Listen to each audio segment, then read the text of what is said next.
ನಮಸ್ಕಾರ. ನನ್ನ ಹೆಸರು ವಿನಾಯಕ್ ಮಾದೇವನಾಯಕ್ ಅಂತ ಹೇಳಿ. ಈಗ 1ನೇ ತಾರೀಕಿಗೆ ಮೃತಳಾದಂಥ ವಿನೋದ ರಾಘವೇಂದ್ರ ನಾಯ್ಕ್ ಅವರ ಅಣ್ಣ ನಾನು. ಅಂದಹಾಗೆ ಈ ವಿಚಾರದ ಬಗ್ಗೆ ಏನು ಹೇಳಬೇಕು ಅಂತ ಗೊತ್ತಾಗ್ತಿಲ್ಲ. ಈ ಸಂದರ್ಭದಲ್ಲಿ ಹೇಳಬೇಕು ಅಂತಂದರೆ, ಅಕ್ಟೋಬರ್ 23ನೇ ತಾರೀಕಿಗೆ ನನ್ನ ತಂಗಿಗೆ ಅಡ್ಮಿಟ್ ಆಗೋಕ್ಕೆ ಹೇಳಿದರು ಹಾಸ್ಪಿಟ್ಲಲ್ಲಿ. 23ಕ್ಕೆ ಅಡ್ಮಿಟ್ ಆಗಿರಿ, 24ನೇ ತಾರೀಕಿಗೆ ಆಪ್ರೇಷನ್ ಮಾಡ್ತೀವಿ, ಸಿಸರಿಂಗ್ ಮಾಡಿ ಮಗುನ ತೆಗಿತೀವಿ. ಫಸ್ಟ್ ಸಿಸರಿಂಗ್ ಆಗಿರೋದ್ರಿಂದ ಸೆಕೆಂಡ್ ಟೈಮ್ ಕೂಡ ಸಿಸರಿಂಗೇ ಮಾಡಬೇಕು ಅಂತ ಹೇಳಿದರು. ನಾವು ಕೂಡ ಆಯ್ತು ಹಾಗಿದ್ರೆ ಅಂತ 23ನೇ ತಾರೀಕಿಗೆ ತಂಗಿನ ಕರ್ಕೋಗಿ ಅಡ್ಮಿಟಿಗೆ ಕರ್ಕೋದ್ವಿ ಮಧ್ಯಾಹ್ನ 3:30ಗೆ. ಇಲ್ಲ 24ಕ್ಕೆ ಅರವಳಿಕೆ ತಜ್ಞರು ಇರೋದಿಲ್ಲ, ಹಾಗಾಗಿ ನೀವು 24ನೇ ತಾರೀಕಿಗೆ ನಾಳೆನೇ ಬಂದು ಅಡ್ಮಿಟ್ ಆಗಿರಿ, 25ಕ್ಕೆ ಮಾಡ್ತೀವಿ ಅಂತ ಹೇಳಿದ್ರು. ಅದರಂತೆ ನಾವು 24ನೇ ತಾರೀಕಿಗೆ ಮತ್ತೆ ಪುನಃ ಹಾಸ್ಪಿಟ್ಲಿಗೆ ಹೋದ್ವಿ, ಅಡ್ಮಿಟ್ ಆದ್ವಿ. ಆಯಿತು, 25ನೇ ತಾರೀಕಿಗೆ ಸಿಸರಿಂಗ್ ಮಾಡಿದ್ರು. ಅದಕ್ಕೂ ಪೂರ್ವದಲ್ಲಿ ನಮ್ಮ ತಂಗಿಗೆ ಯಾವುದೇ ವಿಧವಾದಂಥ ಒಂದು ಥಂಡಿ ಜ್ವರ ಕೂಡ ಬಂದೋಳಲ್ಲ. ತುಂಬ ಹೆಲ್ದಿ ಆಗಿದ್ದು ಅಂತೋಳು. ನಾವು ಸಿಸರಿಂಗ್ ಹೋಗಬೇಕಾದ್ರೂ ಕೂಡ ಬಾವಿಯಿಂದ ನೀರು ಜಗ್ಗಿದ್ದಾಳೆ, ಪಾತ್ರೆ ತೊಳೆದಿದ್ದಾಳೆ, ಬಟ್ಟೆ ತೊಳಿತಾ ಇದ್ಲು, ರೆಗ್ಯುಲರ್ ಎಲ್ಲ ಕೆಲಸನೂ ಮಾಡ್ತಾಯಿದ್ಲು, ತುಂಬ ಗಟ್ಟಿ ಇದ್ಲು.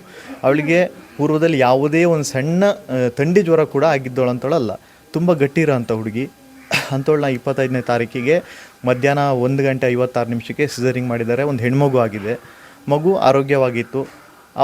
ತದನಂತರದಲ್ಲಿ ವಾರ್ಡಿಗೆ ಶಿಫ್ಟ್ ಮಾಡಿದರು. ಆವಾಗ ಕೂಡ ತಂಗಿ ನಾರ್ಮಲ್ ಸ್ಟೇಜಲ್ಲೇ ಇದ್ಲು. ಸ್ವಲ್ಪ ಪೇನ್ ಇದೆ, ಹೊಟ್ಟೆ ಭಾಗದಲ್ಲಿ ನೋವು ಬರ್ತಾ ಇದೆ ಅಂತ ಹೇಳ್ತಿದ್ಲು, ಬಿಟ್ಟರೆ ಪ್ರಜ್ಞೆ ಇತ್ತು. ಉಸಿರಾಟದಲ್ಲಿ ಸ್ವಲ್ಪ ಏರಿಳಿತಾ ಇತ್ತು.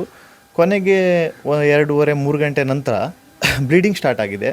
ಆ ಟೈಮಲ್ಲಿ ಡಾಕ್ಟ್ರಿಗೆ ನರ್ಸ್ ಇನ್ಫಾರ್ಮ್ ಮಾಡಿದಾರಂತೆ, ಆದರೆ ಬರಲಿಲ್ಲ. ಅದರ ನಂತರದಲ್ಲಿ ನನ್ನ ತಾಯಿ ತಂಗಿನ ನೋಡ್ಕೊಳ್ತಾಯಿದ್ರು. ಅವರು ನರ್ಸಿಗೆ ಕೂಡ ಹೇಳಿದ್ದಾರೆ, ತುಂಬ ಬ್ಲೀಡಿಂಗ್ ಆಗ್ತಾಯಿದೆ, ಬಟ್ಟೆ ಎಲ್ಲ ಒದ್ದೆ ಆಗಿಬಿಟ್ಟಿದೆ, ಕೆಳಗೆ ಬೆಡ್ಡಿಗೆ ಹಾಸಿರುವಂಥ ಬಟ್ಟೆ ಎಲ್ಲ ಒದ್ದೆ ಆಗಿದೆ, ದಯವಿಟ್ಟು ಡಾಕ್ಟ್ರ್ ಕರೀರಿ ಅಂತ ಅಂಗ್ಲ ಹಚ್ಚಿದ್ದಾಳೆ, ಕಿರ್ಚಿದ್ದಾಳೆ. ಆ ನರ್ಸ್ ಕೈ ಕಾಲು ಹಿಡಿದಿದ್ದಾಳೆ.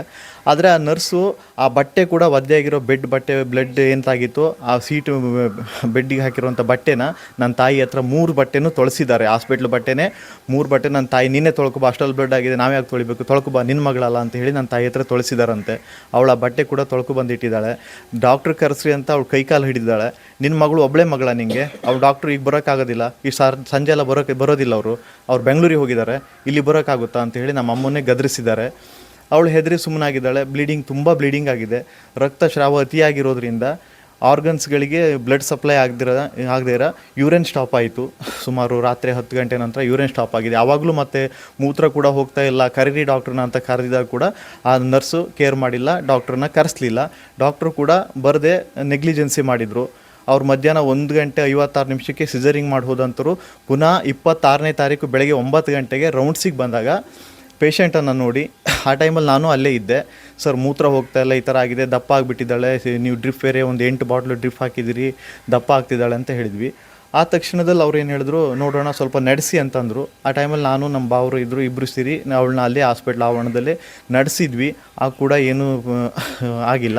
ನಂತರದಲ್ಲಿ ನಾನು ಮನೆಗೆ ಬಂದೆ, ಒಂದು 10 ನಿಮಿಷ ಮನೆಗೆ ಬರ್ತೀನಿ ಅಂತ ಬಂದೆ. 10 ಗಂಟೆಗೆ ಮತ್ತೆ ಪುನಃ ಫೋನ್ ಮಾಡಿದ್ರು, ಇಲ್ಲ ಆಗ್ತಾ ಇಲ್ಲ, ನೀವು ತಕ್ಷಣ ಶಿವಮೊಗ್ಗ ಮೇಘ್ನಾ ಹಾಸ್ಪಿಟ್ಲಿಗೆ ಕರ್ಕೋಗ್ರಿ ಅಂತಂದರು. ಮೇಘ್ನಾ ಹಾಸ್ಪಿಟ್ಲ್ ಶಿವಮೊಗ್ಗಕ್ಕೆ 26ನೇ ತಾರೀಕು ಬೆಳಗ್ಗೆ ಸುಮಾರು 10 ಗಂಟೆಗೆ ಇಲ್ಲಿ ಹೊರಟ್ವಿ. 1 ಗಂಟೆ ಅಷ್ಟೊತ್ತಿಗೆ ಹೋಗಿ ಮೇಘ್ನಾ ಹಾಸ್ಪಿಟ್ಲಲ್ಲಿ ಅಡ್ಮಿಟ್ ಮಾಡಿದ್ವಿ ತಂಗಿನ. ಅವರು ಯೂರಿನ್ ಪಾಸ್ ಆಗ್ತಾ ಇರೋದ್ರಿಂದ ಡಯಾಲಿಸಿಸ್ ಮಾಡಿದ್ರು. ಆ ನಂತರದಲ್ಲಿ ಸಂಜೆ ಇಡೀ ದಿವಸ ಟ್ರೀಟ್ಮೆಂಟ್ ಆಯಿತು. ನೆಕ್ಸ್ಟ್ ಡೇ ಭಾನುವಾರ ಆಗಿರೋದ್ರಿಂದ 27ನೇ ತಾರೀಕು ಅವತ್ತು ಸಂಜೆವರೆಗೂ ನಾವು ಮೇಘ್ನಾ ಹಾಸ್ಪಿಟ್ಲಲ್ಲಿ ನೋಡಿದ್ವಿ. ಆ ಡಾಕ್ಟ್ರ್ ಹತ್ರ ಎಲ್ಲ ಮಾತಾಡಿದೆ, ನಂಗೆ ತುಂಬ ಇಂಪಾರ್ಟೆಂಟ್ ಇದ್ದಾಳೆ, ಅವಳು ನನಗೆ ಬೇಕೇ ಬೇಕು, ಅವಳು ಹುಷಾರಾಗಲೇಬೇಕು. 2 ಮಕ್ಕಳಿದ್ದಾರೆ, ಒಬ್ಬ 4 ವರ್ಷದ ಮಗ ಇದ್ದಾನೆ, ಈ ಸಣ್ಣ ಪಾಪು ಇದೆ, ನನಗೆ ಅವಳು ತುಂಬ ಇಂಪಾರ್ಟೆಂಟ್ ಇದ್ದಾಳೆ ಸರ್, ನಿಮ್ಗೆ ಯಾವ ಹಾಸ್ಪಿಟ್ಲು ಸಜೆಸ್ಟ್ ಮಾಡಿದ್ರು ನಾನು ಕರ್ಕೋಗ್ತೀನಿ, ನನಗೇನಾದರೂ ತೊಂದರೆ ಇಲ್ಲ ಅಂತ ಕೇಳಿದೆ. ಅವ್ರು ಆ ನಂತರದಲ್ಲಿ ಇಲ್ಲ, ಎಲ್ಲ ಟ್ರೀಟ್ಮೆಂಟ್ ಇಲ್ಲೇ ಇದೆ, ನಿಮಗೆ ಸ್ವಲ್ಪ ಬೇಗ ಕ್ಯೂರ್ ಆಗಬೇಕು ಅನ್ನೋ ಹಾಗಿದ್ರೆ ಬೇಕಾದರೆ ನೀವು ಪ್ರೈವೇಟಿಗೆ ಕರ್ಕೋಗ್ರಿ, ನಾನು ಬರೆದು ಕೊಡಲ್ಲ, ನೀವು ಕರ್ಕೋಗ್ಬೋದು ಅಂತಂದರು. ಆ ನಂತರದಲ್ಲಿ ನಾವು ಅಲ್ಲೇ ಇರೋ ಲೋಕಲ್ ಹಾಸ್ಪಿಟ್ಲ್ ಯಾವ ಚೆನ್ನಾಗಿದೆ ಅಂತ ನೋಡಿದಾಗ ಸರ್ಜಿ ಹಾಸ್ಪಿಟ್ಲು ಚೂಸ್ ಮಾಡಿದ್ರು. ಬೇರೆಯವ್ರು ಕೇಳಿದಾಗ ಸರ್ಜಿ ಹಾಸ್ಪಿಟ್ಲಿಗೆ ಕರ್ಕೋಗ್ರಿ, ಅಲ್ಲಿ ಸ್ವಲ್ಪ ಚೆನ್ನಾಗಿ ಟ್ರೀಟ್ಮೆಂಟ್ ಮಾಡ್ತಾರೆ ಅಂತಂದರು. ಅದನ್ನ 27ನೇ ತಾರೀಕು ಸಂಜೆ 6 ಗಂಟೆ ಅಲ್ಲಿಂದ ಮೇಘ್ನಾ ಹಾಸ್ಪಿಟ್ಲಿಂದ ಡಿಸ್ಚಾರ್ಜ್ ಮಾಡಿ ಸರ್ಜಿ ಹಾಸ್ಪಿಟ್ಲಿಗೆ ಕರ್ಕೋದ್ವಿ. ಸರ್ಜಿ ಹಾಸ್ಪಿಟ್ಲಲ್ಲಿ ಏನಾಯಿತು ಅಂತಂದರೆ ಅಲ್ಲಿ 27ನೇ ತಾರೀಕಿಂದ 30ನೇ ತಾರೀಕು ತನಕ ಅಲ್ಲಿ ಟ್ರೀಟ್ಮೆಂಟ್ ಮಾಡಿದ್ರು. 31ನೇ ತಾರೀಕಿಗೆ ಅವರು ಡಾಕ್ಟ್ರು ಕೈ ಬಿಟ್ಟರು, ಇನ್ನಾಗಲ್ಲ, ಇದೇನು ಮಾಡೋದು, ಎಷ್ಟೇ ಟ್ರೀಟ್ಮೆಂಟಿಗೂ ಆಗ್ತಿಲ್ಲ. ತುಂಬ ಬ್ಲಡ್ ಕೊಟ್ಟಿದ್ವಿ, ಸುಮಾರು ಒಂದು 6 ಬಾಟ್ಲು ಬ್ಲಡ್ ಹಾಕಿದ್ರು, ಒಂದು 14 ಬಾಟ್ಲು ಪ್ಲಾಸ್ಮಾ ಹಾಕಿದ್ರು. ಆ ಬ್ಲಡ್ ತರ್ಬೇಕಾದ್ರೆ ತುಂಬ ಕಷ್ಟ ಆಯ್ತು ನಮಗೆ. ಬ್ಲಡ್ ಕೊಡಿಸಿದ್ದು ಶಿವಮೊಗ್ಗದಲ್ಲಿ ಬಸ್ ಸ್ಟ್ಯಾಂಡಲ್ಲಿ, ರಿಕ್ಷಾ ಸ್ಟ್ಯಾಂಡಲ್ಲಿ ಕೈ ಕಾಲು ಹಿಡಿದು ಜನರ ಹತ್ರ ಕೇಳಿ ಏನೇನೋ ಮಾಡಿ ಬ್ಲಡ್ ತಂದು ಕೊಟ್ವಿ. ಅಲ್ಲಿ ಕೂಡ ಒಂದು 5-6 ಲಕ್ಷ ರೂಪಾಯಿ ಸರ್ಜಿ ಹಾಸ್ಪಿಟ್ಲಿಗೆ ಹಾಕಿದ್ವಿ, ಸಾಲ ಮಾಡಿದ್ವಿ, ಎಲ್ಲ ತಗೋ ಮೆಡಿಷನಿಗೆ ಹಾಕಿ ಟ್ರೀಟ್ಮೆಂಟಿಗೆ ಮಾಡಿದ್ವಿ. ಆದರೆ ಏನು ಪ್ರಯೋಜನ ಆಗಿಲ್ಲ. ಅವ್ರು ಲಾಸ್ಟ್ ಡಾಕ್ಟ್ರು ಇಲ್ಲ ನೀವು ಬೇಕಾದ್ರೆ ಎಲ್ಲಿ ಬೇಕಾದ್ರೆ ತಗೋ ಹೋಗ್ರಿ, ಇನ್ನೂ ನಾವು ಮೆಡಿಷನ್ ಮಾಡಲ್ಲ, ಬಾಡಿ ಏನು ರೆಸ್ಪಾನ್ಸ್ ಮಾಡ್ತಿಲ್ಲ, ಜಸ್ಟ್ ಹಾರ್ಟ್ ಬೀಟ್ ಮಾತ್ರ ಇದೆ, ನೀವು ಇಲ್ಲೇ ಇಟ್ಕೋಬೋದು ಇಲ್ಲ ತಗೋಬೋದು, ಒಂದು ದಿನಕ್ಕೆ 60,000 ರೂಪಾಯಿ ನಿಮಗೆ ICU ಚಾರ್ಜಸ್ ಆಗುತ್ತೆ ಅಂತಂದರು. ಆ ನಂತರದಲ್ಲಿ ನಾವು ಮತ್ತೆ ಇದು ಡಿಸ್ಟಿಕ್ ಹೆಲ್ತ್ ಆಫೀಸರ್ನ ಕೇಳಿದ್ವಿ. ಅವ್ರು ಹೇಳಿದ್ರು ಮೇಘ್ನಾ ಹಾಸ್ಪಿಟ್ಲಿಗೆ ಕರ್ಕೋಗ್ರಿ, ಸಿದ್ದಾಪುರದಲ್ಲಿ ವೆಂಟಿಲೇಟರ್ ಇಲ್ಲ ಅಂತಂದರು. ಆ ಕಾರಣಕ್ಕೆ ಮತ್ತೆ ಮೇಘ್ನಾ ಹಾಸ್ಪಿಟ್ಲಿಗೆ 31ನೇ ತಾರೀಕಿಗೆ ಮತ್ತೆ ಕರ್ಕೊಬಂದು ಸುಮಾರು ಮಧ್ಯಾಹ್ನ ಅಡ್ಮಿಟ್ ಮಾಡಿದ್ವಿ. ಅಲ್ಲಿಂದ ನೆಕ್ಸ್ಟ್ ಡೇವರೆಗೂ ಅವರು ಟ್ರೀಟ್ಮೆಂಟ್ ಮಾಡಿದ್ರು, ಬ್ಲಡ್ ಹಾಕಿದರು, ಮತ್ತೆ ಬಾಡಿ ರೆಸ್ಪಾನ್ಸ್ ಮಾಡ್ತಾಯಿಲ್ಲ ನೋಡೋಣ ಅಂತಂದರು. ನೆಕ್ಸ್ಟ್ 1ನೇ ತಾರೀಕಿಗೆ ನವಂಬರ್ 1ಕ್ಕೆ ಸುಮಾರು 11 ಗಂಟೆ 16 ನಿಮಿಷಕ್ಕೆ ಇಲ್ಲ ಹಾರ್ಟ್ ಬೀಟ್ ಕೂಡ ನಿಂತಿದೆ, ಬಾಡಿ ಕಂಪ್ಲೀಟ್ ಆಗಿದೆ, ಇನ್ನೇನು ಬದುಕಲ್ಲ, ಮುಗೀತು ಅಂತ ಹೇಳಿದ್ರು. ಆ ನಂತರದಲ್ಲಿ ನಾವು ಬಾಡಿ ತೊಗೊಂಡು ಬಂದು ಅಂತ್ಯಕ್ರಿಯೆ ಮುಗಿಸಿದ್ವಿ. ಇದಕ್ಕೆಲ್ಲದಕ್ಕೂ ಸಂಪೂರ್ಣ ಹೊಣೆ ಅಂತಂದರೆ ಡಾಕ್ಟ್ರು ಮತ್ತು ಆ ನರ್ಸ್ ಮಾಡಿದಂಥ ನೆಗ್ಲಿಜೆನ್ಸಿನೇ ಹೊಣೆ. ಬಿಟ್ಟರೆ ಮತ್ತು ಯಾವ ಥರದಲ್ಲೂ ನನ್ನ ತಂಗಿಗೆ ಪೂರ್ವದಲ್ಲಿ ಯಾವುದೇ ರೀತಿಯ ಆರೋಗ್ಯದಲ್ಲಿ ಸಮಸ್ಯೆಗಳೇ ಇರಲಿಲ್ಲ. ತುಂಬ ಹೆಲ್ದಿಯಾಗಿರುವಂಥವಳು, ರೈತಾಪಿ ಕುಟುಂಬದವಳು, ಮನೆ ಕೆಲಸ ಮಾಡ್ತಾ ಇದ್ದಂಥವಳು, ಯಾವುದೇ ಸಮಸ್ಯೆಗಳು ಇಲ್ದಿರುವಂಥ ಒಂದು ಹೆಣ್ಣನ್ನು ಇವರು ಪ್ರೈವೇಟಲ್ಲಿ ಟ್ರೀಟ್ಮೆಂಟ್ ಮಾಡಬೇಕು ಅನ್ನೋ ಕಾರಣಕ್ಕೆ ಮಧ್ಯಾಹ್ನ 1:30-2 ಗಂಟೆ ಡ್ಯೂಟಿ ಮುಗಿಸಿ ಹೋದರು. ಪ್ರೈವೇಟ್ ಹಾಸ್ಪಿಟ್ಲ್ 6 ಗಂಟೆ ಹೋಗಿ ಅಲ್ಲಿ ಕೂತ್ಕೊಂಡು ಟ್ರೀಟ್ಮೆಂಟ್ ಮಾಡಿದ್ರು. ಬಿಟ್ಟರೆ ನರ್ಸ್ ಎಷ್ಟೇ ಸಲ ಕಾಲ್ ಮಾಡಿದ್ರು ಅಲ್ಲಿಂದ ಒಂದು 100 ಮೀಟ್ರ್ ದೂರದಲ್ಲಿ ಇದ್ರು, ಅವರು ಬರ್ಬೋದಿತ್ತು, ಆದರೆ ಬರಲಿಲ್ಲ. ಎಷ್ಟೇ ಸಲ ಫೋನ್ ಮಾಡಿ ಕರೆಸಿದ್ರು ಕೂಡ ಬರಲೇ ಇಲ್ಲ. ಹಾಗೆ ಅವ್ರು ಮಾಡಿದಂಥ ನೆಗ್ಲಿಜೆನ್ಸಿಯಿಂದ ಹಾಸ್ಪಿಟ್ಲಿನ ಒಂದು ಅವಾಸ್ತವಿಕ ಟ್ರೀಟ್ಮೆಂಟಿನಿಂದಾಗಿ ನನ್ನ ತಂಗಿ ಕೊನೆ ಉಸಿರೆಳೆಯೋ ಕಾರಣ ಆಯಿತು ಅಂತ ಹೇಳ್ಬೋದು. ನಾವು ಹೀಗೆ ನೋಡ್ತಾ ಬಂದಾಗ ಈ ಡಾಕ್ಟ್ರದ್ದು ನೆಗ್ಲಿಜೆನ್ಸಿ ಮಾತ್ರ ಕಾರಣ ಅಂದ್ಕೊಂಡಿದೆ, ಆದರೆ ಈ ಹಿಂದಿಗಳಿಂದ ಪ್ರಕರಣಗಳೆಲ್ಲ ತುಂಬ ಈ ಥರದ್ದು ಆಗಿದ್ದಾವೆ. ಅವು ಬೆಳಕಿಗೆ ಬರಲಿಲ್ಲ ಅಷ್ಟೇ. ಈ ಡಾಕ್ಟ್ರಿಗೆ ಆಪ್ರೇಷನ್ ಮಾಡೋದ್ರಲ್ಲಿ ಅನುಭವ ಇದೆಯೋ ಇಲ್ಲೋ ಗೊತ್ತಿಲ್ಲ. ಅವ್ರು ನಾರ್ಮಲ್ ಡೆಲಿವರಿಗಳನ್ನು ಸಿಸ್ಟರ್ಸ್ ಮಾಡ್ತಾರೆ, ಇವ್ರ ಹೆಸರು ಡಾಕ್ಟ್ರು ಮಾಡಿದ್ರು ಅನ್ನೋ ಥರ ಕನ್ಸಿಡರ್ ಮಾಡ್ತಾರೆ. ಆದರೆ ನೋಡ್ತಾ ಹೋದರೆ ಈ ಡಾಕ್ಟ್ರಿಗೆ ಆಪ್ರೇಷನಲ್ಲಿ ಯಾವುದೋ ಹೆಚ್ಚಿನ ಅನುಭವ ಇಲ್ಲ ಅಂತ ಅನಿಸುತ್ತೆ. ಯಾವುದೋ ಒಂದು ಆಪ್ರೇಟ್ ಮಾಡಿದಾಗ ಈ ಥರ ಆಗೋದು ತುಂಬ ಭಾಳ ಕಡಿಮೆ, ಆದರೆ ಇವ್ರದ್ದು ಕಂಟಿನ್ಯೂಸ್ ಆಗಿ ಇದೇ ಥರ ಆಗ್ತದೆ. ಈಗ ಮೊನ್ನೆ ಮತ್ತೆ ಜ್ಯೋತಿ ಅನ್ನೋ ಹುಡುಗಿನೂ ಕೂಡ ಮತ್ತೆ ಆಪ್ರೇಷನ್ ಮಾಡಿದಾಗ ಅವರು ಕೂಡ ಡೆತ್ ಆಗಿದ್ದಾರೆ. ಅವರಿಗೆ ಸ್ವಲ್ಪ ಪೂರ್ವದಲ್ಲಿ ಯಾವುದೋ ಒಂದು ಸಿಂಟಮ್ಸ್ ಇತ್ತು, BP ಕಂಟ್ರೋಲಲ್ಲಿ ಇರಲಿಲ್ಲ, ಶುಗರ್ ಇತ್ತು, ಹಾಗೆ ಅಂತೇಳಿ ಕಾರಣ ಕೊಟ್ಟರು. ಅದು ಏನೇ ಇರಲಿ ಇವ್ರ ಹತ್ರ ಆಗಲಿಲ್ಲ ಅಂತಂದರೆ ಈ ಥರ ಮಾಡಬಾರ್ದು. ಡಾಕ್ಟ್ರಿಗೆ ಜವಾಬ್ದಾರಿ ಇಲ್ಲ, ಮತ್ತು ಇನ್ನು ಆಪ್ರೇಷನ್ ಮಾಡಬೇಕಾದ್ರೆ ಅವ್ರಿಗೆ ಅನುಭವ ಕಡಿಮೆ ಇದೆ ಅಂದರೆ ಈ ಥರ ಮಾಡೋಕ್ಕೆ ಹೋಗಬಾರ್ದು. ಯಾರದೇ ನೆಗ್ಲಿಜೆನ್ಸಿ ಆದರೂ ಕೂಡ ಬದುಕಿಬಿಡ್ಬೋದು, ಆದರೆ ವೈದ್ಯರು ನೆಗ್ಲಿಜೆನ್ಸಿ ಮಾಡಿಬಿಟ್ರೆ ಒಂದು ಜೀವಕ್ಕೆ ಅಪಾಯ ಇರುತ್ತೆ. ಆ ಕಾರಣಕ್ಕೆ ಈ ಡಾಕ್ಟ್ರನ್ನ ನೀವು ಎಲ್ಲೇ ಟ್ರಾನ್ಸ್ಫರ್ ಮಾಡಿರಿ, ಏನೇ ಮಾಡಿದ್ರಿ, ಅಲ್ಲಿ ಮತ್ತೆ ಹೋಗಿ ಅದೇ ಹಾಸ್ಪಿಟ್ಲಲ್ಲಿ ಇದೇ ಥರ ಆಪ್ರೇಟ್ ಮಾಡ್ತಾರೆ, ಮತ್ತೆ ಅಲ್ಲಿ ಜೀವ ಬಲಿ ಆಗ್ತವೆ.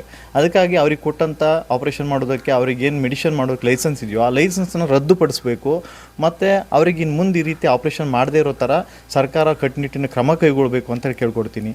ಇದ್ರ ಜೊತೆಗೆ ಮೊನ್ನೆ ನಾವು ಈ ಆ ಜ್ಯೋತಿ ನಾಯ್ಕ ಅವರ ಹೋರಾಟದಲ್ಲಿ ನಾವು ಕೂಡ ಭಾಗಿಯಾಗಿದ್ವಿ, ಕೇಳಿದ್ವಿ, ನ್ಯಾಯ ಕೊಡಿಸಿ. 2 ಮಕ್ಕಳಿದ್ದಾರೆ, ಅವರಿಗೂ ಒಂದು ಮಗು ಇದೆ, ಕುಟುಂಬಗಳಿದ್ದಾವೆ, ಅವರ ಜೀವನ ನಿರ್ವಹಣೆ ಹೇಗೆ, ಮುಂದಿನ ದಾರಿ ಯಾರು ನೋಡಬೇಕು ಅಂತ ಕೇಳಿದಾಗ ನಾವು ತುಂಬ ಪಕ್ಷೇತರವಾಗಿ ಎಲ್ಲರೂ ಸಾರ್ವಜನಿಕರು, ರೈತರು ಇಂಥವರೇ ಹೋಗಿ ಪ್ರತಿಭಟನೆ ಮಾಡಿದ್ವಿ. ಆದರೆ ನಮ್ಮ ಭಾಗದ MLA ಆದಂಥ ಭೀಮಣ್ಣ ನಾಯ್ಕ ಅವರು ಈ ಪ್ರತಿಭಟನೆಯನ್ನು ರಾಜಕೀಯ ಬಣ್ಣ ಹಚ್ಚಿ ತೋರಿಸಿದರು. ಈ ಪ್ರತಿಭಟನೆಯನ್ನು BJPಯವರು ಮಾಡಿದರು. ಅಂದರೆ ಯಾವುದೇ BJPಯವ್ರ ಮನೆ ಹೆಣ್ಮಕ್ಳು ಸತ್ತಿರಲಿಲ್ಲ, ಆದರೂ ನಮ್ಮ 2 ಕುಟುಂಬಕ್ಕಾಗಿ ಇಡೀ ಸಮಾಜ ಒಗ್ಗಟ್ಟಾಗಿತ್ತು. ಇಂಥ ಸಂದರ್ಭದಲ್ಲಿ ಬೇಜವಾಬ್ದಾರಿತನದಿಂದ ಭೀಮಣ್ಣ ನಾಯ್ಕ ಅವರು ಒಂದು ಉತ್ತರ ಕೊಡ್ತಾರೆ, ಇದು BJPಯವ್ರು ಮಾಡಿರೋದು ಅಂತ ರಾಜಕೀಯ ಬಣ್ಣ ಹಚ್ಚಿ. ಅದ್ರ ಜೊತೆಗೆ ಇವ್ರು ಹೇಳ್ತಾರೆ, ಡಾಕ್ಟ್ರಿಗಳಿಗೆ ನಾವು ಸಾಂತ್ವನ ಹೇಳಿದ್ವಿ, ಡಾಕ್ಟ್ರಿಗೆ ಧೈರ್ಯ ತುಂಬಿದ್ವಿ, ಅವರಿಗೆ ಡ್ಯೂಟಿ ಮಾಡೋದಕ್ಕೆ ಹೆದರಿಕೆ ಇರಬಾರ್ದು, ಹಾಗಾಗಿ ಡಾಕ್ಟ್ರಿಗೆ ಸಾಂತ್ವನ ಮಾಡಿ ಡಾಕ್ಟ್ರಿಗೆ ಧೈರ್ಯ ತುಂಬಿ ಸೇವೆ ಸಲ್ಲಿಸೋಕೆ ಅವ್ರನ್ನ ಸನ್ನದ್ಧಗೊಳಿಸಿದ್ವಿ ಅನ್ನುವಂಥ ಹೇಳಿಕೆಯನ್ನು ಕೊಡ್ತಾರೆ. ಇದು ತುಂಬ ಖಂಡನೀಯ. ಈ ಮೀಡಿಯಾ ಮೂಲಕ ನಾನು ಯಾಕೆ ಬಂದಿದ್ದೀನಿ ಅಂತಂದರೆ, ನನಗೆ ನ್ಯಾಯ ಸಿಗಬೇಕು, ಆ ಮಕ್ಕಳಿಗೆ ಭವಿಷ್ಯಕ್ಕೂ ಏನಾದರೂ ಆಗಬೇಕು ಅನ್ನೋ ಕಾರಣಕ್ಕಾಗಿ. ಈಗ ಇಲ್ಲಿ 2 ಮಕ್ಕಳಿದ್ದಾರೆ, ಅವರಿಗೂ ಒಂದು ಮಗು ಇದೆ. ಈಗ 2 ಕುಟುಂಬಕ್ಕೆ ಮಾಡಿದಂಥದ್ದು ಸರ್ಕಾರಿ ಆಸ್ಪತ್ರೆ ಆಗಿರೋದ್ರಿಂದ ಸಂಪೂರ್ಣವಾದ ಜವಾಬ್ದಾರಿಯನ್ನು ಸರ್ಕಾರ ತಗೋಬೇಕು. ಸರ್ಕಾರಿ ಆಸ್ಪತ್ರೆಯಲ್ಲಿ ಒಬ್ಬ ಸರ್ಕಾರಿ ವೈದ್ಯ ಮಾಡಿರೋದು, ಸರ್ಕಾರಿ ವೈದ್ಯ ಆಪರೇಷನ್ ಮಾಡಿರೋದು ಅಂತ ನಾನು ಹೇಳ್ತಿಲ್ಲ, ಇದು ಸರ್ಕಾರಿ ವೈದ್ಯ ಕೊಲೆ ಮಾಡಿರೋವಂಥದ್ದು. ಇದು ಕೇವಲ ಆಪರೇಷನ್ ಅಂತ ನಾನು ಹೇಳೋದಿಲ್ಲ, ಇದನ್ನ ಆಪರೇಷನ್ ಅಲ್ಲೇ ಅಲ್ಲ, ಇದು ಒಂದು ಕೊಲೆ. ಇದು ಆ ಡಾಕ್ಟ್ರಿಗೆ ಆ ಯೋಗ್ಯತೆ ಇಲ್ದಿರೋದ್ರಿಂದ ಮಾಡಿರೋದು, ಇದು ಕೊಲೆ. ಇದು ಸಂಪೂರ್ಣವಾಗಿ ಆರೋಗ್ಯವಾಗಿರುವಂಥವ್ರು ಸಿಸರಿಂಗ್ ಮೂಲಕ ಮಾಡಿ ಅವ್ರು ಸಾಯಿಸ್ತಾನೆ ಅಂತಂದರೆ ಇದು ಡಾಕ್ಟ್ರು ಮಾಡಿದ ಕೊಲೆ. ಈ ಡಾಕ್ಟ್ರು ಮಾಡಿದ ಕೊಲೆ ಯಾರಪ್ಪ ಅಂತಂದರೆ ಸರ್ಕಾರ ಆಸ್ಪತ್ರೆ, ಸರ್ಕಾರನೇ ಜವಾಬ್ದಾರಿ ತಗೋಬೇಕು. ಸರ್ಕಾರಿ ವೈದ್ಯ ಮಾಡಿರೋವಂಥದ್ರಿಂದ ಈಗ ಸರ್ಕಾರನೇ ಸಂಪೂರ್ಣ ಹೊಣೆ ಆಗುತ್ತೆ. ಆ ಸರ್ಕಾರನೇ ಆ 3 ಮಕ್ಕಳಿಗೆ, ನನ್ನ ಮನೆಯಲ್ಲಿ 2 ಮಕ್ಕಳು ಮತ್ತು ಈಗ ಆ ಜ್ಯೋತಿ ಏನು ಮಗು ಇದೆ, ಆ ಮಗುವಿಗೆ ಆರೋಗ್ಯ ಇಲಾಖೆಯಲ್ಲೇ ಸರ್ಕಾರಿ ಕೆಲಸವನ್ನು 3 ಮಕ್ಕಳಿಗೂ ಕೊಡಬೇಕು. ಅವ್ರು ಬೆಳೆದ ನಂತರ ಅವ್ರ ಬೆಳವಣಿಗೆಗೆ, ಅವ್ರ ಪೋಷಣೆಗೆ ಮತ್ತು ಅವರ ಶಿಕ್ಷಣಕ್ಕಾಗಿ ಸರ್ಕಾರ ತಲಾ 50 ಲಕ್ಷ ರೂಪಾಯಿಯನ್ನು ಸರ್ಕಾರ ಕೊಡಬೇಕು ಅಂತ ನಾನು ಈ ಮೀಮ್ಗಳ ಮೂಲಕ ಕೇಳ್ಕೊಳ್ತಾ ಇದ್ದೀನಿ. ಧನ್ಯವಾದಗಳು. ಮುರುಡೇಶ್ವರದ RNS ಗಾಲ್ಫ್ ಕ್ಲಬ್ ರೆಸಾರ್ಟ್ನಲ್ಲಿ ವಿಶ್ವ ಮೀನುಗಾರಿಕೆ ದಿನಾಚರಣೆ 2024 ದಿನಾಂಕ 21/11/2024ರಿಂದ 23/11/2024ರವರೆಗೆ ಸರ್ವರಿಗೂ ಆದರದ ಸ್ವಾಗತ. ವೀಕ್ಷಕ ಮಹಾಪ್ರಭುಗಳೇ, ನಮ್ಮ ಚಾನಲ್ ಅನ್ನು ಸಬ್ಸ್ಕ್ರೈಬ್ ಮಾಡಿ, ಶೇರ್ ಮಾಡಿ, ಪ್ರೋತ್ಸಾಹಿಸಿ.